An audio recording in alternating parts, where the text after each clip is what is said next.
ये 2 थ्रेड यहाँ पे आ रहे हैं, 3 थ्रेड इधर आ रहे हैं, और यही गलती होती है। और हम मशीन को चलाते रहते हैं, खींचते रहते हैं, फिर यहीं से हमारी टाइमिंग का मसला होना स्टार्ट हो जाता है। I hope you are all fine. जिन्होंने भी जनूम की मशीन ली हुई उनको परेशानी फेस करनी पड़ती है जनाब जी, तो ये वीडियो देखेगा कंप्लीट।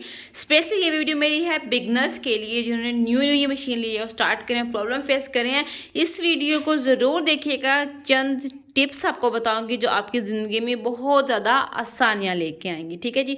सबसे पहली चीज़ जो कि आपको कोई भी नहीं बताएगा वो क्या होती है, हम इस मशीन को ले लेते हैं और इसके साथ अडाप्टर ज़रूरी होता है।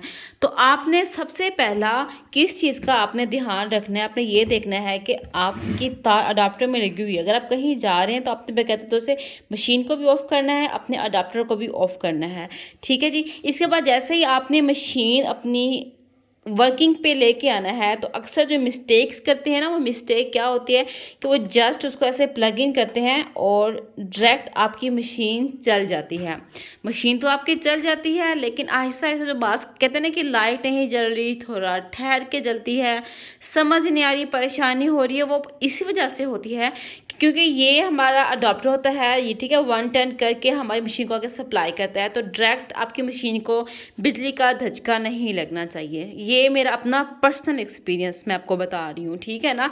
क्योंकि अगर आप डायरेक्ट लगाएंगे तो ऑब्वियसली सी बात है आपकी मशीन जल जाएगी और आपको दोबारा रिपेयर करने के लिए भेजनी पड़ेगी। एक मिस्टेक तो ये नहीं करनी। दूसरी, आपने प्लग इन किया, इसके बाद आपने अपने अडॉप्टर का जो ये है ना बटन, आपने फिर ऑन करना है, स्टेप बाय स्टेप करना है। ये ऑन हो गया, जैसे ही ऑन करेंगी लाइट जो है वो ऑन होगी। ये हो गया फ्यू सेकंड्स। इसके बाद फर्दर आपने देखिए मेरी मशीन ऑन नहीं हुई। बस इस छोटी सी चीज़ का ध्यान रखना है, आपकी मशीन को जो लाइट्स का स्क्रीन शो नहीं हो रही थी ना, ये मसले आपको नहीं होंगे। फिर मैंने जाके अपनी मशीन को ऑन करना है। इसके बाद फिर भी सम टाइम लिखा हुआ आ जाता है, तो बिगनर होते हैं वो परेशान हो जाते हैं, हमारी मशीन ख़राब हो गई, क्या हो गई, ये टेंशन ना लिया करें, आप गूगल कर लिया करें। में क्या करते हैं, मशीन को फटाफट से ऑन ऑफ एकदम से करते हैं। एकदम से तो आपने कभी भी इस मशीन को ऑन ऑफ नहीं करना, आराम के साथ तसल्ली के साथ आपने करना है। अब ज़िंदगी में इतनी आसानियां हैं पड़ी कि क्या बताऊँ, आपने जाना है गूगल पे जाना है, दैट्स इट। यहाँ पे आपने मेंशन करना है गूगल ट्रांसलेटर। ठीक है, जिनको नहीं कुछ भी लिखना आता तो आप ये देख लें, गूगल ट्रांसलेटर आपने कर लेना है। ऊपर आ जाएगा यहाँ पे कैमरे को आपने ऑन करना है, और उसके बाद आपने अपनी मशीन के आगे रखना है कुछ इस तरह से। आई एम सॉरी टू से, आपने ये देखें पिक्चर आ गई, और यहाँ पे वो देखें आपको लिखा हुआ है जैपनीज़ टू इंग्लिश आ रहा है। आपने इसको करना है यहाँ से क्लिक। ये 1 मिनट में आपको दिखा देती है। ऐसे ऊपर क्या लिखा हुआ है, please turn the switch once, कि मतलब दोबारा आपने ऑफ करके ऑन करना है, and turn on the memory loaded, कि लोड हो रही है कि दोबारा कर लें। बस इतनी सी प्रॉब्लम होती है, आप परेशान हो जाते हैं कि लिखा हुआ क्या आ रहा है। वो यही क्या कह रहे हैं कि एक दफ़ा दोबारा आपने ऑफ़ करनी है, फिर दोबारा ऑन कर लें, बस कि वो मेमोरी जो है वो लोड हो रही है। इसको आपने ऑफ़ किया।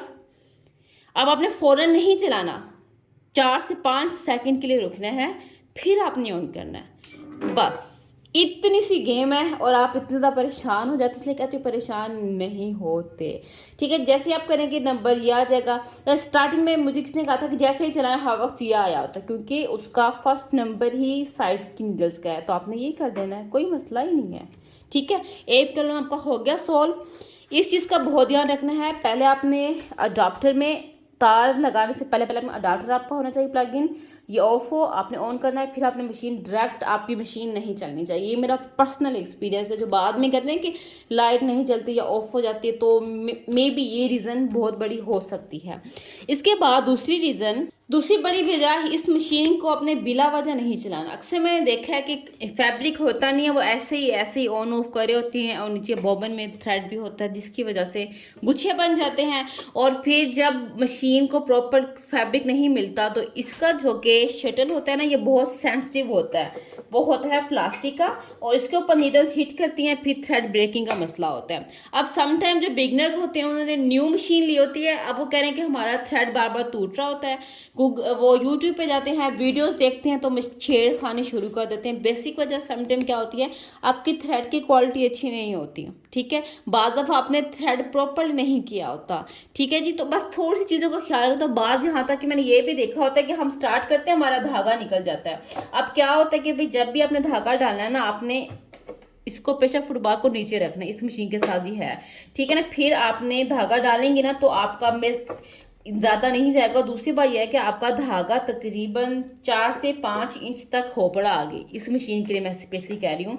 और फिर आपने थोड़ा सा पकड़ लें, कोई मसला नहीं है। ये देखिए ऐसे करके ये स्टार्ट होगी ऐसे। अच्छा, अक्सर ये कहते हैं कि अच्छा ये तो मशीन ख़राब है और ये इतनी स्लो क्यों चलती है। ये मैं आपको बता दूं, जितने भी अक्सर मैंने देखे हैं डॉक्टर्स वाली मशीन्स जो होती हैं या कुछ अब आ रहे हैं, तो उनकी स्पीड स्टार्टिंग में होती ही स्लो है। अगर आप नॉर्मल मशीन के साथ भी करके देख ले, एकदम से फास्ट चलाएंगे तो वो थ्रेड तोड़ेगी ही तोड़ेगी। तो ये होता है थ्रेड ब्रेकिंग की वजह ये होती है। और आप क्या करते हैं, शटल को देख रहे होते हैं, उसको खोल रहे होते हैं, मशीन को खोल रहे होते हैं, उसमें मजीद फर्दर आप उसमें प्रॉब्लम्स पैदा कर देते हैं। तो आपने इस चीज़ का ध्यान रखना, जब न्यू लिया है तो एक प्रॉपर सेट होके आई होती है, आपने ये चीज़ बिल्कुल भी नहीं करनी। क्लियर हो गया। इसके बाद क्या होता है, बिगनर्स को ज़्यादा मसला ये आपको मैंने कर दिया क्लियर। अच्छा, अब धागा ठीक नहीं आ रहा, अक्सर वो आई होते हैं ना मशीन, दफ़ा चला लेते हैं ठीक है, फिर ऐसे ही बैठे होते हैं टेंशन के साथ, यूं यूं कर रहे होते हैं, उनको फिर एग्जैक्ट पॉइंट का पता नहीं होता कि हमारी टेंशन किस पे थी। अच्छा, धागा ठीक नहीं आ रहा तो वो फिर वही छेड़खानी शरर के साथ कर देते हैं, तो फिर वो फर्दर और वीडियोस देख के प्रॉब्लम्स करते हैं। सबसे पहले आपने समझना होता है कि आराम से रिलैक्स होके पैनिक नहीं करना होता, इन मशीनों को थोड़ा आराम से संभल के चलना होता है, ठीक है जी। आपने पहले चेक कर लिया, देखिए अब ये धागा तोड़ दिया। अब ये धागा मैंने कहा ओ नो ये तो ख़राब हो गया, धागा तोड़। अब धागा क्यों तोड़ी थी, यहाँ पे ये देखें धागा मेरा अभी मैंने खुद ही जान के मैंने आगे किया था, सही नहीं था तो ये धागा टूट गया। अब आप कहेंगे मैंने तो धागा ठीक डाला था, मुझे क्या पता। अब धागा तो आपने ठीक डाला था, सम टाइम हम यहाँ पे प्रॉपरली थ्रेड नहीं करते, जिसकी वजह से ये प्रॉब्लम फेस करने। देखें अब थ्रेड यहाँ पे नहीं था, मैंने खुद इसको ऐसे किया था, अब ये धागा तोड़ रही है। अब आप मशीन को फर्दर चलाते रहेंगे, वो फिर क्या होगा, शटल इसका बहुत सेंसिटिव होता है, आपने बस देख के चलना है, बिला वजह आपकी मशीन स्टिचिंग के अलावा आपने नहीं चलाना, आपकी शटल को डैमेज नहीं होना चाहिए। अब मसला क्या था, थ्रेड यहाँ पे आया, अब हम ये तो नहीं कह सकते ना मशीन तंग कर रही है, तो आपने यहाँ पे अच्छे से इस तरह से जो है ना थ्रेड को डालना, फिक्स करना। बेसिक मसला जो होता है ना थ्रेडिंग का ही होता है कि हमने धागा सही से डाला नहीं होता और फिर हमें शिकवा होता है कि मशीन के साथ मसला आ रहा है, ठीक है। अब वो मशीन के साथ वो गुच्छे इकट्ठे हो गए हैं, जो मेजर मिस्टेक करते हैं उसको फिर हम ऐसे ऐसे करके खींचते रहते हैं। ऐसे नहीं करना, आराम से पकड़ के आपने ऐसे ही करना। मैं जो बिगनर्स हैं उनको मसला आता है, मैं उनको बता देती हूँ प्रॉपरली ताकि मसला ना। और बहुत आराम के साथ आपने इस मशीन को लेके चलना होता है, आराम से। देखिए अब आराम आराम से मैं कर रही हूँ, जल्दबाजी नहीं करनी आपने। ये देखिए आराम से और पीछे की तरफ खींचना है। अगर फिर भी नहीं आ रहा कोई मसला नहीं, आपने इसका फुट को हटाना है ऐसे। मैंने कहा आपको मैं करके दिखा दूँ, क्योंकि बिगनर्स के साथ ये प्रॉब्लम्स आती हैं तो वो बहुत ज़्यादा परेशान हो जाते हैं, ठीक है जी। अब मैंने क्या करना है, आराम से, कोई मसला नहीं है। हमने ये थ्रेड यहाँ से तोड़ना है, यहाँ से, क्योंकि धागा गलत था। अब इसको बिला वजह नहीं खींचना, बहुत आराम से आपने इसको पकड़ के ऐसे यहाँ से कट कर लेना है। ये कट हो गया, यहाँ से आपने इसको ऐसे करना है ये। अब मैं आपको यहाँ से दिखाती हूँ कि थ्रेड कितने उलझे हुए हैं। देख रहे हैं आप, ये देखें, ये 2 थ्रेड यहाँ पे आ रहे हैं, 3 थ्रेड इधर आ रहे हैं। और यही गलती होती है, और हम मशीन को चलाते रहते हैं, खींचते रहते हैं, खींचते रहते हैं, फिर यहीं से हमारी टाइमिंग का मसला होना स्टार्ट हो जाता है। ये देखें, इसको मैंने निकाला बाहर। मज़ीद क्या कि बस आपने कुछ नहीं करना, धागे को कट करना है, इसको निकाल लेना है, दैट्स इट। आपने बस यहाँ से देख लेना कोई थ्रेड इसके अंदर फंस ना जाए, इतना सा होता है बस ख्याल, ठीक है ना। बस इतना अपना ख्याल रखना होता है। बिला वजह आप चलाती रहती तो क्या होता, मशीन हमारी ख़राब होती, फिर हमारी नीडल्स इधर उधर टकराती, यहाँ पे फिर कोई ना कोई चीज़ जो है वो इधर टकराती, ये अनइवन सरफेस होती, फिर थ्रेड ब्रेकिंग होती है। अब इसको हमने ऐसे डालना है, प्रॉपरली सेट करना भी इसका बहुत ज़रूरी होता है। मैं कहा छोटी छोटी सी मिस्टेक होती हैं, देखने में तो कॉमन है, आम सी हैं, हम इनको इग्नोर कर देते हैं। आहिस्ता आहिस्ता फिर ये प्रॉब्लम ज़्यादा लेके आते हैं, फिर हम परेशान भी ज़्यादा हो जाते हैं। होता है ना ऐसे, वैसे किसके साथ ऐसा होता है मुझे कमेंट्स करके आप ज़रूर बताइएगा, क्योंकि मुझे इसके बारे में काफ़ी ज़्यादा कमेंट्स इकट्ठे हो गए थे। इसके वर्किंग के बारे में बताएं, बहुत प्रॉब्लम फेस करनी पड़ रही है, कैसी चल रही है, तो मैंने कहा मैं आपको प्रॉपरली बता भी देती हूँ। देखिए ये आ गया, ये फंस गया धागा, इसको मैं प्रॉपरली, मैंने कहा आपके सामने कर लेते हो ना, कोई इतना मसला नहीं होता। शुरू में जो बिगनर्स होंगे उनको तो ये मसला फेस करना पड़ेगा, तो अपनी टेंशन नहीं लेनी ना, ठीक है। ये देखिए अब आपको मैं करके दिखाती हूँ दोबारा से। ये देखें ठीक चलेगी। आपने इसको पकड़ना लाजमी है थ्रेड को, ठीक है। और ये देखें गुच्छे बने थे, गुच्छे बने थे। प्रॉब्लम क्या थी, हमने इसको डील कैसे करना है, समझ आ गई ना आपको। बस काटना है और ये हो गया, आपके 3 मसले हो गए सॉल्व। और इसके बाद एक बहुत ही मोस्ट इम्पॉर्टेंट चीज़ वो ये है कि आप कोई भी डिज़ाइन अपनी मशीन से सिलेक्ट करते हैं, जैसा कि इधर से मैं कोई भी डिज़ाइन जो अपना सेलेक्ट कर रही हूँ, let's suppose I select this one. Needle आपकी ऊपर होनी चाहिए, ठीक है, नीडल लाजमी ऊपर होनी चाहिए। मैं बहुत दफ़ा अपनी पहले भी बहुत सारी वीडियोस में मैं आपको बता चुकी हूँ, नीडल्स को प्लीज़ प्लीज़ प्लीज़ ऊपर रखा करें। कोई भी डिज़ाइन बनाना है आपने सेलेक्ट करना है। अब यहाँ पे क्या होती है कन्फ्यूजन, हमें पता नहीं चल रहा, आप हमें एग्जैक्ट बता दें, ठीक है हम बता देंगे। अब हमें पता नहीं चल रहा कि इसकी ना हमने सेट कैसे करना है। मोबाइल है, नेट सबके पास है, एक दफ़ा आप पैकेज करा के गूगल कर लें, ऊपर यहाँ पे आप मेंशन कर लें, यहाँ पे स्टिच लेंथ बड़ी होती है, यहाँ से डिज़ाइन बड़ा होता है, फिर आपको मसला नहीं होगा। समझ आ रही है आपको मैं क्या बताना चाह रही हूँ। परेशान नहीं होना, हर एक चीज़ का हल आपके पास है पड़ा, ठीक है। गूगल ट्रांसलेटर के पास आपने जाना है, यहाँ पे आ जाएगी इसका मोबाइल। अक्सर कहेंगे मोबाइल नहीं आएगा, उसका मतलब है कि नेट आपके पास इतना अच्छा नहीं है। पैकेज स्ट्रॉन्ग होगा तो ये आपको खुद ब खुद ही शो हो जाएगा। और फिर इसके बाद आपने क्या करना है, ये देखें, आपको मैं सारा कुछ बता देती हूँ। ये देखें जी, ये अब आप ये देखें, इसको करेंगे आप, एक बार क्लिक करेंगे ना, यहाँ पे आपको सारा मेंशन कर रहा है कि ये कैंसिल का है, ये हमारा है स्ट्रोक का है, आपको सारा कुछ इसमें आ जाता है लिखा हुआ।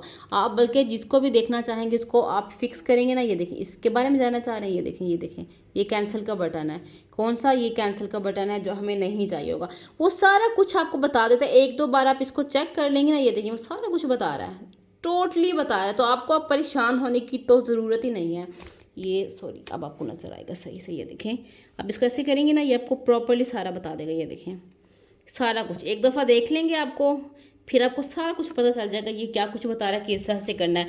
अब आपको लैंग्वेज की जो समझ नहीं आ रही थी वो आपका मसला हो गया हाल। एक दफ़ा पैकेज करा लें, एक बार आप देख लेंगे, उसके बाद आप प्रैक्टिस करेंगे, आपको भी प्रॉपरली याद रह जाएगा। बस इस मशीन के साथ जो कहते हैं ना, मशीन ऑन लेट होती है, जल्दी से ऑन नहीं होती, परेशान होते हैं। सबसे पहले मैं दोबारा इसलिए कर रही हूँ, अब आपने काम कर लिया, आप अपने मशीन को ऑफ़ करना है। अब ऑफ़ कैसे करना है, आप इसको वापस इस पोजीशन में लेके आएंगे जो कि हमारी होती है। फिर आपने पहले अपनी मशीन को ऑफ़ करना है यहाँ से, ये हमारी मशीन ऑफ़ हो गई। इसके बाद हमने यहाँ से अपना अडाप्टर ऑफ़ करना है। अगेन ऐसे ही जब हमने चलाना है तो पहले हमने अडाप्टर ऑन करना है, फ्यू सेकंड करंट प्रॉपर्ली हमारी मशीन में चला जाएगा, फिर हमने मशीन ऑन करनी है। अगेन वही अगर लिखा हुआ आता है तो आराम से ऑफ़ करना है, फ्यू सेकंड के बाद ऑन करना है। फ़ौरन जो ना, आपको मैं मशीन को ऑफ़ करके बताती हूँ, ऐसे नहीं बताती। जो आप ना ये यूं करते हैं ना, ये वाला सिस्टम इस मशीन के साथ नहीं चलेगा। आप इसको तंग करेंगे तो ये फिर आपको तंग करेगी, आपको मैं बता दूँ, ठीक है। और जो कह रहे हैं कि इसकी स्पीड तेज़ क्यों नहीं होती, ये मशीन डिज़ाइन ही इस तरह से की गई है, ये पहले स्लो चलती है फिर इसकी स्पीड तेज़ होती है। आप किसी भी नॉर्मल मशीन पर भी एकदम से तेज़ चलाएँगे वो धागा तोड़ेगी, तो फिर आप परेशान होते हैं कि मशीन धागा क्यों तोड़ रही है। तो ये छोटी सी बेसिक्स प्रॉब्लम्स थी जो काफ़ी ज़्यादा आपको फेस करनी पड़ती थी, तो मैंने कहा आपको डिटेल में बता देती हूँ ताकि आपको परेशानी का सामना ना करना पड़े। जैसे ही कोई स्टिचिंग कर रहे हैं, थ्रेड तोड़ना है, तोड़ने से बेहतर एक स्मॉल फैब्रिक आप रख लिया करें, ठीक है। उसके बाद कट कर लें तो वो ज़्यादा बेहतर होगा, थ्रेड भी ज़ाया नहीं होगा। इससे आपकी मशीन का स्टकिंग का जो प्रॉब्लम होगा वो भी ख़त्म हो जाएगा। आई होप आपको ये मेरी वीडियो यकीनन बहुत पसंद आई होगी। जो जो बिगनर्स का मसला होता है इस मशीन के हवाले से वो भी आपका दूर हो जाएगा, ठीक है जी। मज़ीद और क्या प्रॉब्लम है कमेंट्स करके बताइएगा, मैं कोशिश करूँगी कि आसान वे में आपको बता सकूँ। तो मिलूँगी नेक्स्ट वीडियो में। अगर वीडियो चलेगा तो लाइक करना मत भूलिएगा, और न्यू है सब्सक्राइब करना भी मत भूलिएगा। तो मिलूँगी नेक्स्ट वीडियो के साथ, तब तक के लिए अल्लाह हाफिज़।